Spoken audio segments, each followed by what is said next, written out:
നേരത്തെ white guard എന്ന് പറയുന്ന ഒരു സന്നദ്ധ സംഘടനയുടെ ഭക്ഷണശാല അടച്ചുപൂട്ടണമെന്ന് പോലീസ് ആവശ്യപ്പെട്ടത് വലിയ വിവാദമായിരുന്നു. മന്ത്രി മുഹമ്മദ് റിയാസ് അത് തടയുകയും ചെയ്തു. അങ്ങനെ അത് പരിശോധിക്കുമെന്ന് പറഞ്ഞു. ഇപ്പോൾ ചൂരൽമലയിൽ രക്ഷാപ്രവർത്തകർക്ക് ഭക്ഷണം ലഭിക്കുന്നില്ല എന്നാണ് പരാതി പോലീസിനോട് ഉന്നയിക്കുകയാണ് രക്ഷാപ്രവർത്തകർ.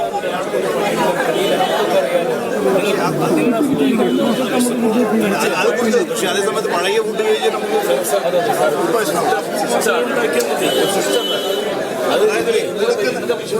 കൊടുക്കുന്ന ആൾക്കാരുടെ പഴയ ഭക്ഷണം ആൾക്കാർ ഇവര് ആ കോളനിയിലോട്ട്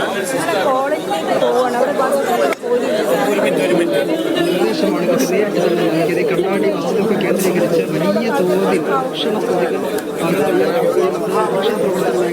തോതിൽ വീടുകളിൽ ഉൾപ്പെടെ ഇല്ലാതായത് സർക്കാർ വിശദീകരിക്കുന്നത് കൃത്യമായി രക്ഷാപ്രവർത്തകരുടെ കണക്കെടുക്കുകയും അതനുസരിച്ച് ഭക്ഷണ പൊതികൾ എവിടെയാണോ രക്ഷാപ്രവർത്തനം നടക്കുന്നത് അങ്ങോട്ട് എത്തിക്കുന്നുമുണ്ട് എന്നാണ് സർക്കാരിന്റെ. ഇന്നിപ്പോൾ മന്ത്രി കെ രാജനുമായി സംസാരിച്ചപ്പോഴും അങ്ങനെയാണ് പറഞ്ഞത്. എന്നാൽ അങ്ങനെ ഒരു നിർദ്ദേശം കൊടുത്തിട്ടില്ല എന്നുകൂടി മന്ത്രി പറയുകയാണ്. ചില നിയന്ത്രണങ്ങൾ മാത്രമാണ് വരുത്തിയതെന്നും. കാര്യം എന്തായാലും ഇന്നിപ്പോൾ ഇവിടെ പലർക്കും ഭക്ഷണം കിട്ടിയിട്ടില്ല എന്നുള്ളത് ഒരു യാഥാർത്ഥ്യമാണ്.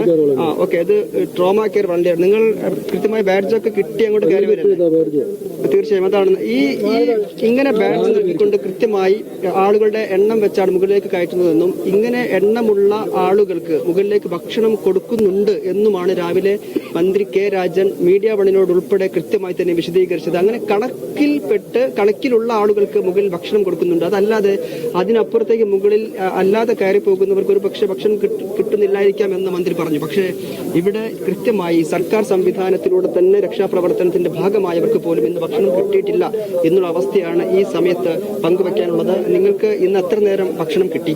ഇന്ന് ഞങ്ങൾക്ക് ഇവിടുന്ന് ഒരു ഭക്ഷണം കിട്ടിയില്ല. ഇപ്പൊ ഇവിടുന്ന് ഒരു ബിസ്ക്കറ്റും ചായയും കുടിച്ചു. ഒരു വണ്ടി വന്നു ഫുഡിന്റെ, അവരോട് ചോദിച്ചാൽ പറഞ്ഞു ഞങ്ങൾക്ക് കൊടുക്കാൻ ഓർഡർ ആയിട്ടില്ല, മേലൊന്ന് ഓർഡർ വേണം, അതിൽ ഫുഡുണ്ട്, നമുക്ക് എടുക്കാൻ പറ്റില്ല എന്ന് പറഞ്ഞു. ആ വണ്ടി എന്തോ ക്രിസ്ത്യൻ പള്ളിയിൽ അങ്ങോട്ട് പോകണമെന്ന് പറഞ്ഞു. അത് പോയി. പിന്നെ ഞങ്ങൾ അപ്പുറം പോയിട്ട് ഇവരുടെ അടുത്തുനിന്ന് ബിസ്ക്കറ്റും വെള്ളം വാങ്ങി കുടിച്ചിട്ട് ഇപ്പൊ ഇങ്ങോട്ട് തന്നെ തിരിച്ചു പോവാ. ഈ രാവിലെ മുതലേ ഞങ്ങൾ അതിന്റെ മേലെ പോയതാ. വെറുതെ അവിടെ നടന്നതൊന്നല്ല, കളിക്കൊന്നുമല്ല. ഞങ്ങള് അവിടെ പോയിട്ട് ഫുള്ള് ഈ JCBന്റെ കൂടെ ഞങ്ങൾക്ക് പറ്റുന്ന പോലെ ഞങ്ങൾ മുട്ടിൻക്ക് ചളിയിൽ കയറി വരുന്നത്. അത്രയും കഷ്ടപ്പെട്ടാ വരുന്നത്. എന്നിട്ടൊരു ഫുഡ് ഇന്നലെ ഈ പള്ളിയിൽ നിന്ന് കിട്ടിയിരുന്നു ഫുഡ്. ഇന്ന് അവിടെയില്ല. ഇന്ന് അവിടെ പോയപ്പോ ഒന്നുമില്ല. ഒരു പച്ചവെള്ളം വാട്ടർ ബോട്ടിൽ പോലും ഇല്ല.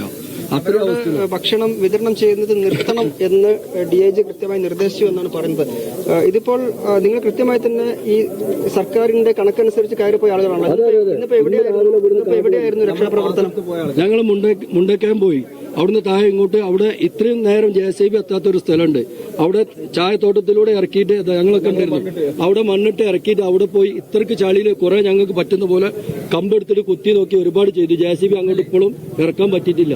ആ അവസ്ഥയിലാണ് അവിടെ ഉള്ളത്. സമാനമായ അവസ്ഥ തന്നെയാണോ നിങ്ങൾക്കും? സെയിം ഇഷ്യൂന്. ഞങ്ങൾ അങ്ങോട്ട് കയറി പോകുന്ന സമയത്ത് ഞങ്ങൾ കയ്യിൽ ബിസ്ക്കറ്റും വെള്ളം കാര്യങ്ങളായിട്ടാണ് നമ്മൾ കയറി പോയത്.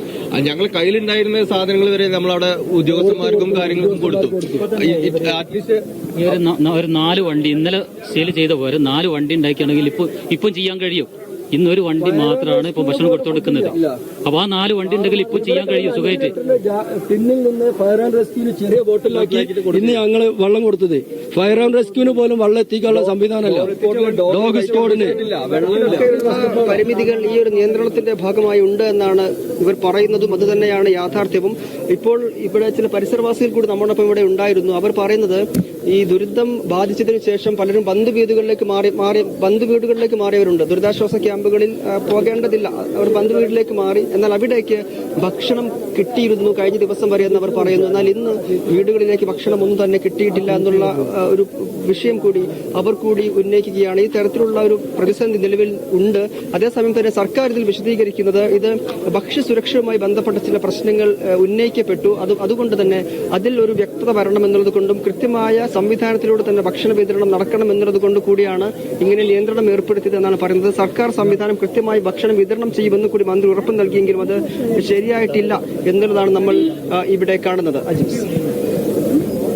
ശരി, എന്തായാലും ഭക്ഷണ വിതരണത്തിന്റെ കാര്യത്തിൽ ഭക്ഷ്യസുരക്ഷയുമായി ബന്ധപ്പെട്ട ചില ആശങ്കകളാണ് ഇത് തടയാൻ പ്രേരിപ്പിച്ചതെന്നാണ് പോലീസൊക്കെ പറയുന്നത്. പക്ഷേ എന്നാൽ പോലും ഈ ദുരന്തഭൂമിയിൽ ഭക്ഷണം ലഭിക്കാത്ത അവസ്ഥ ഉണ്ടാകരുത്. അത് രക്ഷാദൗത്യ പ്രവർത്തനത്തെ തടസ്സപ്പെടുത്തുന്ന ഒന്നാണ് എന്നുകൂടി ഓർക്കേണ്ടത്.